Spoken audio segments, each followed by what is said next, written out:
We are on our way to Colorado with the new Alu-Cab in tow, and it is so sweet, but I was so bummed that I had to miss the install. It's just like hanging out with a bunch of friends. They're so great. Rin is just like so helpful and so selfless and just a positive guy all the time. AJ, like while I was doing work stuff, just project managed everything. Like he made sure that everybody was doing some task and we weren't just like sitting around waiting for instructions. Nice. Ben drove down from Boston and was just on the camera the whole time. And so having him on the camera, AJ like kind of delegating different tasks, and then having Ryan Fitzpatrick there, he was just like knocking out all of the different like things that needed to happen. Very, very glad that everything went smoothly. Right? Everything went smoothly? Good morning from Stewartsville, New Jersey. Look what I found. It's gonna be a day. It is gonna be a day. It's gonna be a long 2 days. But I drove up from leaving the guided trip MSX 33, and over the next 2 days we're gonna be installing the camper. But we got a pretty good lineup here. You can see the Tundra right behind me, Ben's Taco over there, and AJ's Grenadier right to my right. So it'll be a great time. It's great to be back with friends, and I can't wait to get the camper on. So what we're gonna do today is prep the camper. I'm gonna get started on removing the tailgate, removing the tonneau cover, and then we're doing electrical this morning with AJ. Tonneau cover's off.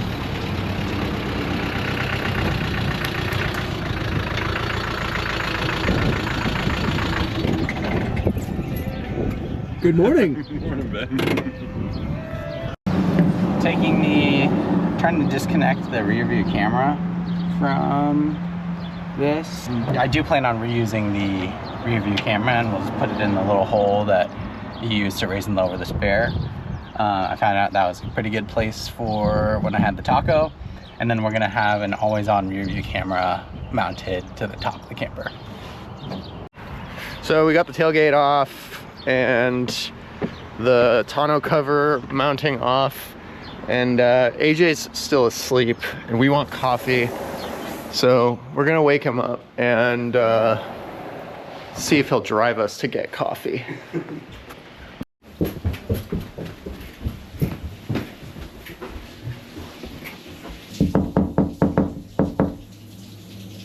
Yeah.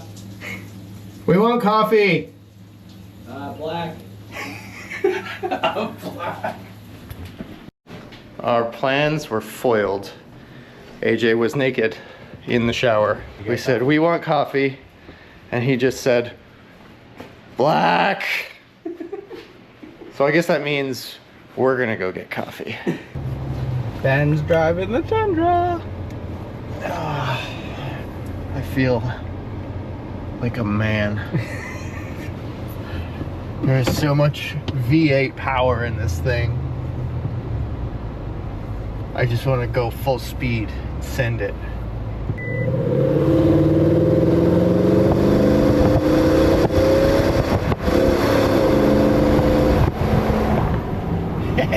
I might have to buy one. It has the right amount of power, and it's a comfortable drive. Oh, it just drives so well. Morning, sir. I need my coffee before you stick a GoPro in my face. Too bad. We were gonna go. Oh, thank you. Thank you. Would you Yeah. have preferred iced? No. Hot black coffee is perfect. Yeah. Well done. All right, AJ and I are starting on the wiring. So we got this 6-gauge copper wire here. That's gonna run all the way from the Safety Hub 150, which is what we installed first. We're gonna put a 60 amp MIDI fuse here instead of using this breaker. So that we're not gonna have to use that. But we'll run the 4-gauge or 6-gauge all the way back down behind the fender trim here, the rubber piece, along the frame rail, and then to the back of the truck here, we'll do a flush mount Anderson connection. And here is the contractor in a full mode. yesterday morning. So this is the whole reason why we did this electrical panel, is to make it really easy to wire in the camper. So we just have another 60 amp MIDI fuse here, and that's going to go into the safety hub 150 and make it really easy to wire in the camper batteries. Why is it so dirty in here? Came straight from MSX 33. I figured we wouldn't be spending too much time under the hood, so I spent most of my time at the car wash washing the outside. I mean, you've got a good collection here. This is a fine sampling of The finest West Virginia silt, you know? It's very pretty.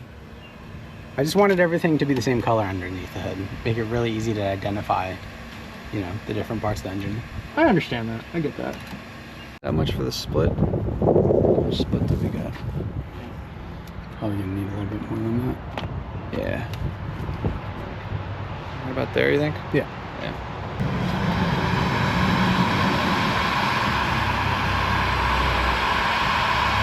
What are we doing now? So now that we have cut the cable, we're gonna wire this through, down through the engine and keep it on this side of the brake lines, just to keep it away from the exhaust. And we'll run this along the frame and zip tie it all along the way. How's it going, Eric? Good, just getting rained on dust by dust. Breakfast of champions. Yeah, brings a whole nother meaning to grits. We have finished running the 6 gauge cable from the electrical tray here, all along the inside of the frame rail. Zip tied it all in place. Now it's coming out through here. So what we're gonna do is, on the inside of the bed, drill a couple holes for a flush mount Anderson connection, and then we'll wire that all in up there.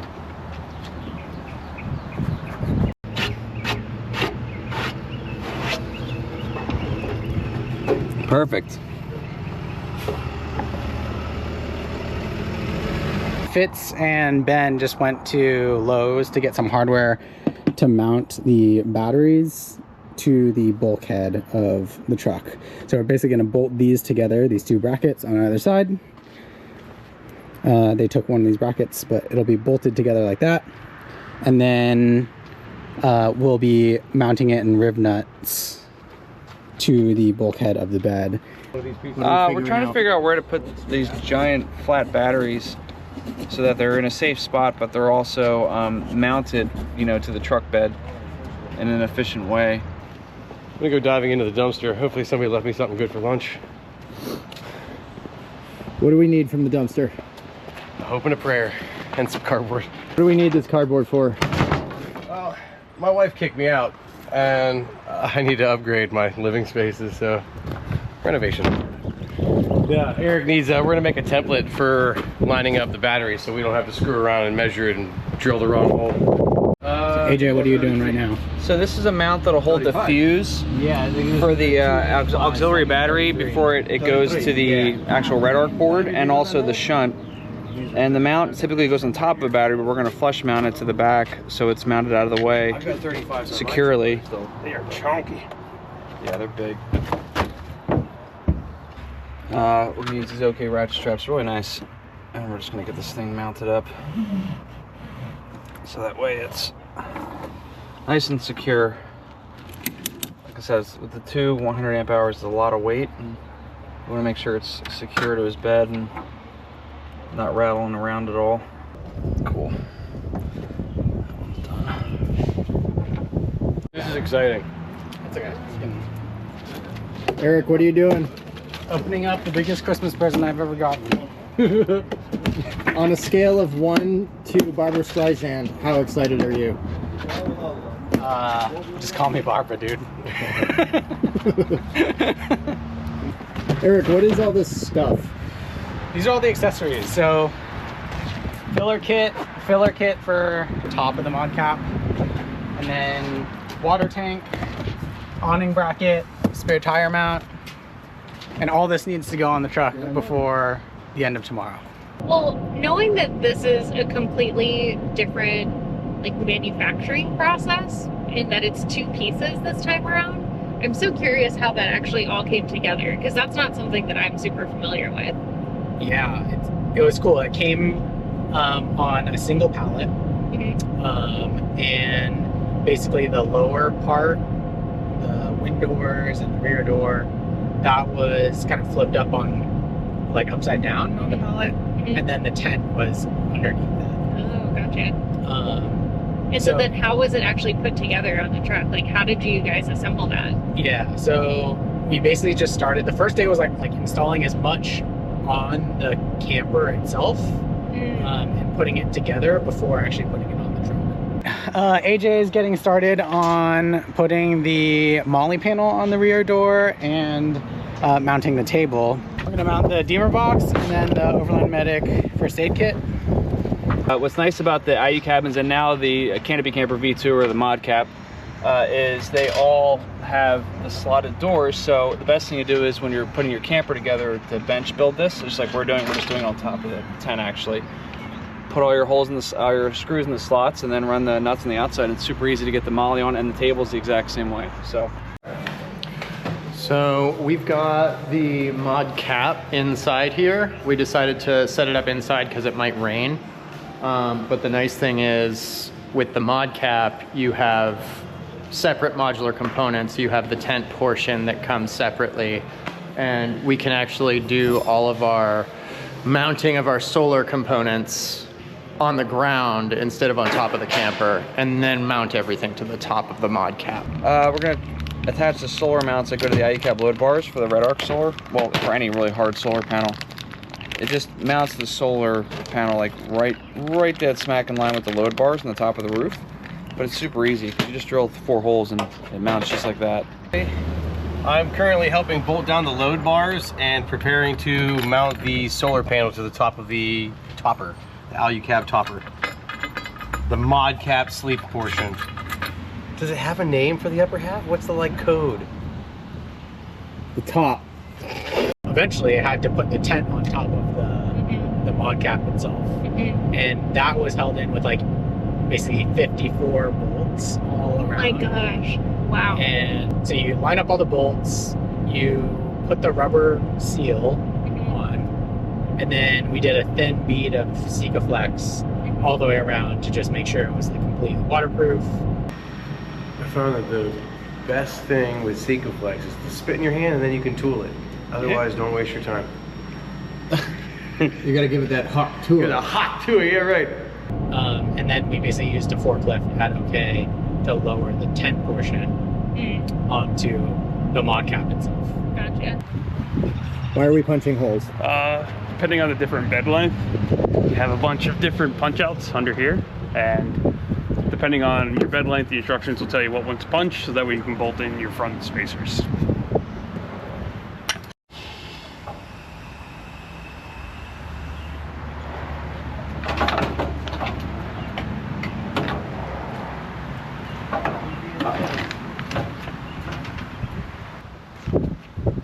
Good here, but the back feels like it's...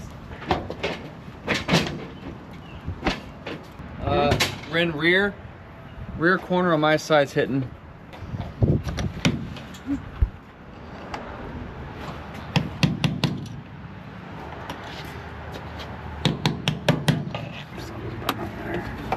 Word. All right, let's Come right out the window right here, I'll take it. perfect. Thank you. Yep. Nothing with that. Be careful. Be careful. Oh yeah, that's it. Bing bong. It was just those She two. is there, man. That felt nice. Oh. Cheat code.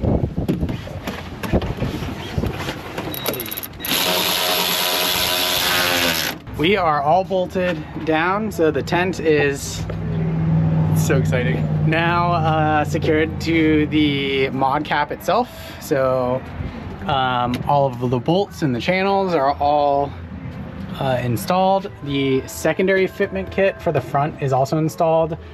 This still needs to be Sikaflexed and sealed. AJ is going to go ahead and get started on prepping the wiring to hook into the Red Arc and GP Factor. With the Red Arc, I mean, that was something that we knew we wanted to do from the get-go. Red Arc really set us up by sending us out these parts. We never had the total vehicle management system. And the Manager 30 basically does what our old one did, which is like ingests the solar power and converts that into to DC to charge the batteries. But it also has the ability to plug in to shore power or to like 120 AC. So like the truck, we're gonna leave it at your parents' house for a couple of weeks before hammer down, and so we'll be able to just like plug it into the house outlet and keep everything charged up and like ready to go. And I'm just looking forward to be able to power the Starlink and just not have to worry about power. Yeah. This is the Manager 30 and the TVMS. Yep, this is the whole Red Arc board from GP that I'm holding in my sweaty hands right now. Do you need help? So what's cool about these Anderson plugs is these little Anderson connectors is that they kind of like interlock together. So once I figure out the configuration, I can lock them like that. Yeah, and then I can just plug it in like this. Done. Cool. That's and then nice. Has this cool little like clips that just kind of keep it in place. Oops, which I dropped there. I got you.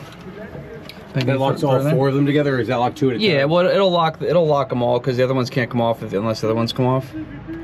That's it. So the camper's essentially wired in there, and we'll put the solars in here, and then we're gonna mount this.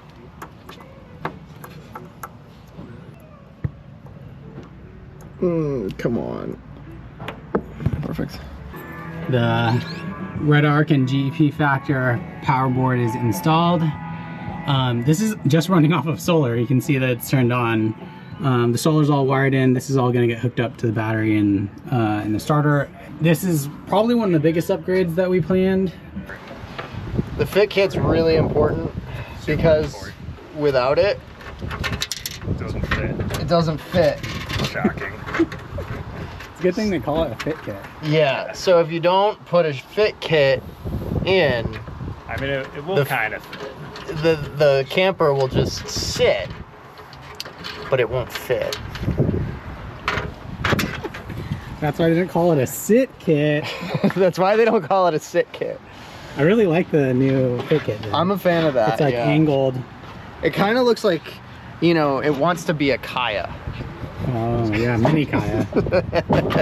You're gonna be jealous of this thing anyways. I know I am. Box like this, we're pretty low.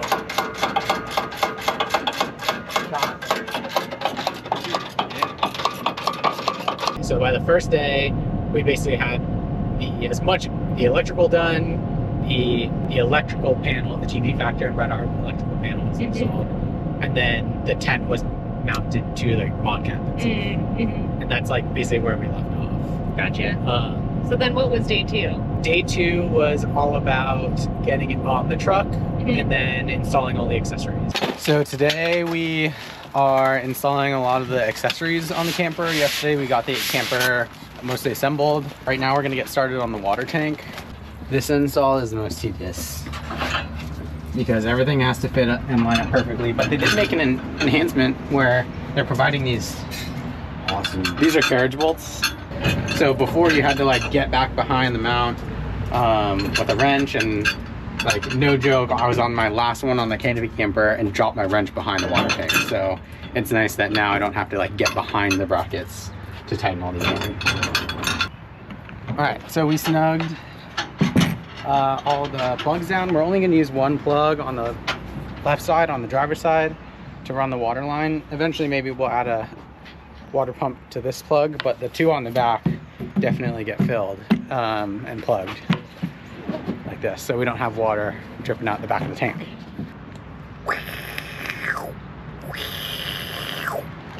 Water. I'm gonna put Eric's water spout, the gravity water feed for his water tank. We're gonna put it in the back filler panel. Just drill the holes and get it mounted. So now we got his faucet all mounted. We're gonna work on the NOCO shore plug-in charger. So it's a great little piece for getting your shore power. So we're just gonna make a hole. It's gonna go right there. Comes with the little waterproof seal. Also seals in the back side too, so it's really nice. Very easy install. Just 3 screws there. Looks good.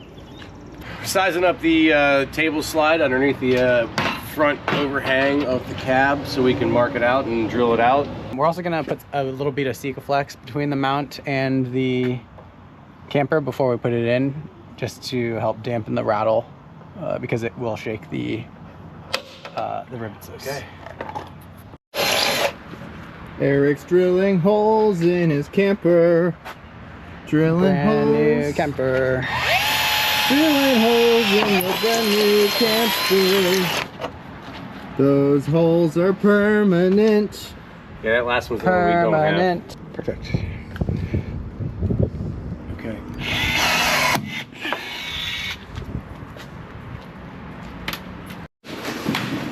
Nothing like a fresh table. Oh yeah, It'll never be this clean again. that is true. Look how shiny it is.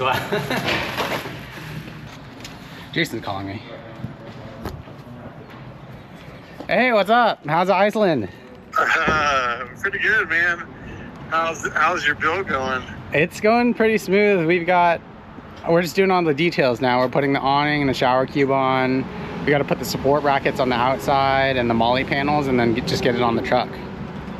Sweet. Did you do the fireplace yet, or what? No, I'm not gonna do the fireplace. Oh, that's right. You're gonna do some sort of heater, huh? Yeah, I'm gonna try doing the True. a Truma, maybe, if I can get my hands on one. Heck yeah, dude. So you'll probably be done by tomorrow, huh? Oh, we'll definitely be done today. I can get it done because you're turning around and going straight for Colorado, right? Yeah, on Sunday. And it's Tuesday, Tuesday morning now, so Okay. I'm sure I'm gonna have a bunch of stuff to install when I get home. All right, guys. Have fun. All right, bye. Bye.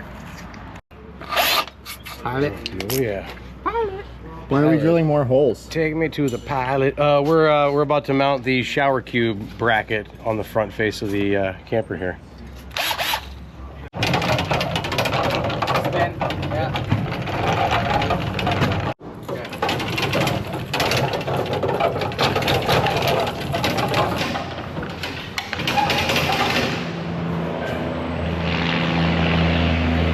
What do you have there?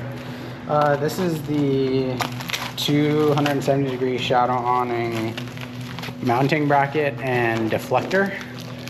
So those are both going to go on the left side here, on the driver's side. Yeah, driver's side.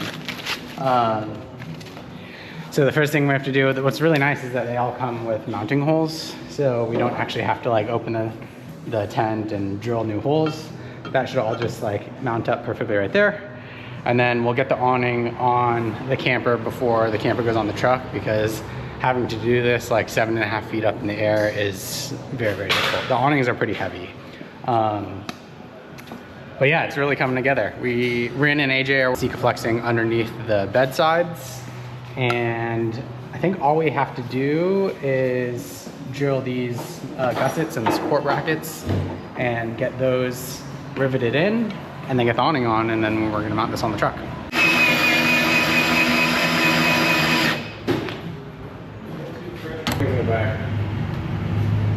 We'll probably have to let some air out of the tires to get this thing out.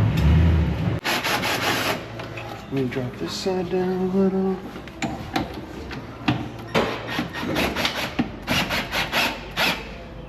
Yeah, this side's really jammed the lift up pretty good. Dang. It's tall. It's Yes. really big. We're all gonna have to climb up bed to get you out of here. We're even here down to nothing, Eric. Oh yeah.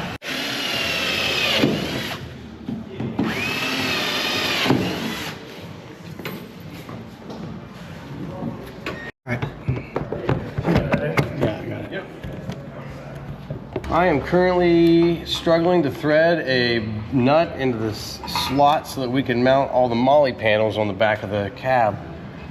So we can start mounting some propane tanks and some other cool stuff. What are you doing with the butyl tape? Butyl tape is acting as a hold. Stick it in there and then the nut rests against it so we're not fighting the nut sliding down this track the whole time. All right, we're pressing in the studs into the rear tire mount.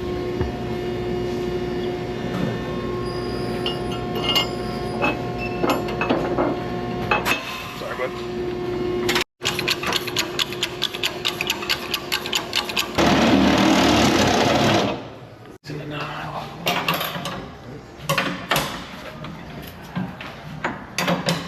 talking hinges now.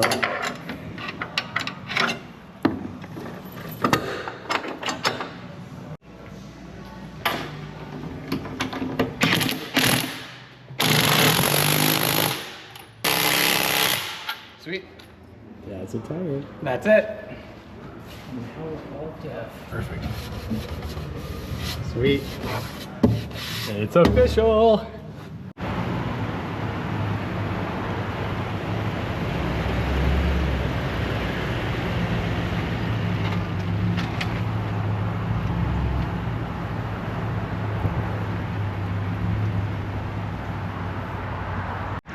Good morning. It is Wednesday and the build is pretty much done. The install of all the Alu-Cab and the accessories happened over the last 2 days with amazing help from the guys at MSO. Ryan and Ben, thank you so much. You guys put in a lot of work filming and installing everything. AJ, you did an amazing job on the wiring. I could not have asked for a cleaner install than what you ended up putting together. And then of course, Rin, John, and Tim, thank you guys as well. When it got a little bit too dark to film last night, we did 2 smaller things. So the first was we wired in the Wolfbox rear view camera. So you can see up here, we hid the wiring just along the headliner, down the pillar, and then actually had to go through the firewall. I could not find a plug in the bottom of the truck on the driver's side like there used to be in the Tacomas to run the cable back. So it runs along the frame rail right along the cables that go from the house batteries to the starter, and then it goes up here. You can see it kind of right there, up behind the red arc system inside into the channel, and then comes out right there. Pretty clean install. The other thing that we installed last night was we pulled the camera out of the tailgate and used one of these GP Factor rear camera brackets mounted here so that we have a rear view camera when we're backing up. Then on the side of the truck we have some prototype molly plates. These we accidentally mounted upside down. So this closed in end and this open end, the open end belongs on the bottom. So we'll flip that once we get home, and then I do have one for the other side. I just need to get hardware for it. We have the shower cube mounted. The shower cube mount for the Alu-Cabin typically gets mounted back here, I believe. But we actually got the Kaya camper brackets that mounts it straight over the passenger door. So we'll be able to like open this, pull out the shower door, and still get changed and access things on the inside. But today I need to drive back home to North Carolina and pack, because in 2 days we're headed for Colorado with Rachel's family. Wow. Yeah, look around. It Stuff's looks still in the back. so good. Wow. It looks so good. It's just tall. It It's is really tall. Oh my gosh. I'm wearing like heels right now I too. know. I'm gonna need like a step stool every time. Oh snap. Oh my gosh, I can't wait. Wow. So you can turn the lights on here too. Okay. Yeah, I was gonna say this I'm is not gonna be fun. able to reach him. Okay. And you can use the phone too. Nice. But then, Oh, nice. Wow. Oh my gosh, it's so great. Wow. and then this doesn't have just a limit strap anymore. Oh, So nice. it catches. Okay. Cool. Oh, that's So, like- great. Oh, sweet. Oh, that's such a great improvement. Yeah. And then this is the first of these campers in the world. This is such a treat. Yeah. Like, truly such a treat. Mm-hmm. Oh my gosh. I feel like I'm in awe and kind of in shock. Yeah, we can plug it into the house. What? So it'll keep everything topped off, Oh my gosh. like perfectly. So when we're in Colorado and the truck's there, Yeah. we'll literally just plug it in. And then everything will still run. The fridge will still run. The batteries will be perfectly charged. Holy smokes. I cannot wait to go camping in this. Oh my god. I mean, huge thank you to the OK team. Like, this and is... Fitz and Ben were there too. Yeah, I mean, this is literally a dream come true. Mm-hmm. Like, we have been waiting a year for this. Yep. And more than a year. Yeah, more than a year. It is so worth the wait. Oh, I love it. I totally love it. Good. Yeah. Good morning. We are at Selby Farm for retired racehorses. We found this on Hip Camp last night, and we're just about maybe 20 minutes outside of Columbia, Missouri. It was our first night in the new ModCAP. It was so fun waking up to all the horses just like swishing their tails and doing their all night. Yeah. I love it. Yeah. I'm kind of obsessed with it. Yeah. Horse just farted. So loud. I was like you. We're gonna continue to make our way to Colorado, and we'll check in with you on the way.